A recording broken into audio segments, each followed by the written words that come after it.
let's discuss 2 fast ways to boost your resilience so you can excel in your career and enjoy life in the process, just an added bonus. So what does resilience even mean? The most common definitions center around one's ability to cope with adversity or change, a capacity to deal with trauma or stressful situations and still come out the other end feeling in control. So why should you care about resilience? Well, in the workplace, it's going to make you more productive and perform better in your role. And that's because you can get more done in a faster time because you eliminate much of that downtime created by procrastination, fear, and stress. You'll also see better work outcomes and greater professional development potential. That means more promotions and essentially greater remuneration for you. And finally, you can cope with the pressures, the changes, and the rapid pace of the work environment without feeling so exhausted, stressed, overwhelmed, or anxious at the end of the day.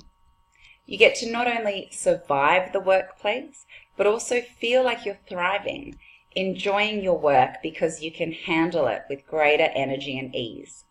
Less autopilot, more peace of mind, feeling calm and in control. Interested in feeling like that? Well, here's 2 simple and very fast ways to boost your resilience and in fact activate the existing resilience that is already inside of you. So the first one centers around choice.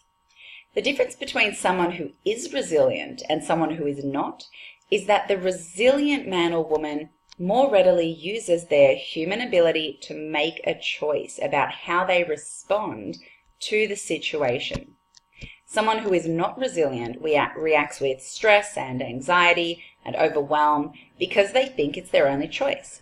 They believe that X emails in the morning or Y additional items on their to-do list equates to stress and there is nothing they can do about it. However, that is not true. As humans, we all have the capacity to choose how we respond to any stimuli. If you're thinking, that all sounds well and good, I like the idea of that, but when I'm in that moment, I just don't feel like I have any control over how I respond, then here's what you can do about it. In order to create some space where you feel in control of how you respond, you need to take a few deep breaths. Now that sounds a bit simple, doesn't it? But here's the scientific explanation. When you become stressed, you activate a part of your nervous system called fight or flight. This change in your physiology results in you accessing the primal part of your brain that leads to impulse survival thinking. You cannot access the frontal lobe of your brain, which is responsible for rational, logical thinking. So of course, if you're in fight or flight, you will react with your survival instincts rather than responding with control, which makes you resilient. The fastest, scientifically proven way to come out of fight or flight and activate that parasympathetic nervous system state, which is where we access that executive function part of the brain, is through diaphragmatically breathing. Breathing deep into the belly, which instantly activates the parasympathetic nervous system. It's through doing this simple breathing exercise, just breathing deep into the belly and just letting it go, and you only need to take a few breaths for this to happen, where you create that space and choose how you respond. In order to create that space, enter the parasympathetic state, allowing you to access the frontal lobe of the brain, which promotes calm, rational thinking, as opposed to being in survival mode. And of course, you can do that deep breathing anytime, anywhere. The second strategy is gaining perspective. If you're in a situation where you're already overwhelmed, this is the time to give yourself a reality check.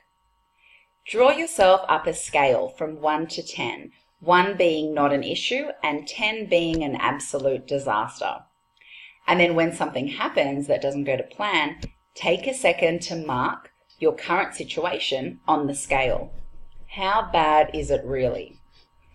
People every day are stressing over traffic, too many emails, not receiving something instantly because we're in a world of instant gratification.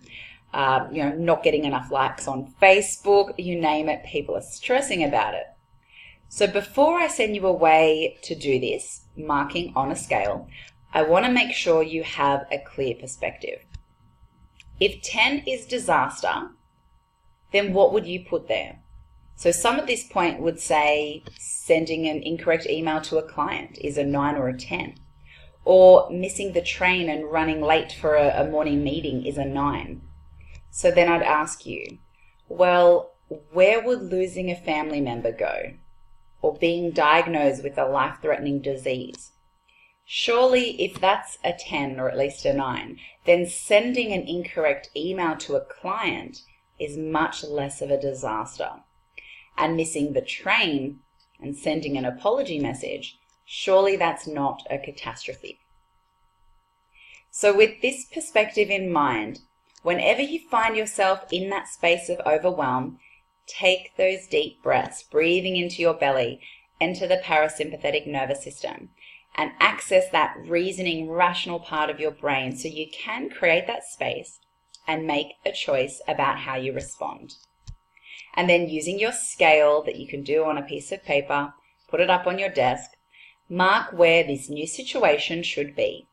If it's not a complete disaster, then relax and do whatever you need to do to fix it, but with a clear head intact so you can get through the situation with resilience, feeling in control, and therefore not only doing your best work, but also feeling calm and happy in the process.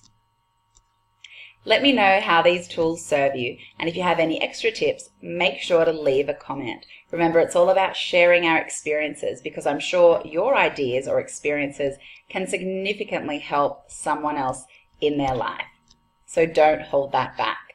Good luck, and I'll see you next time.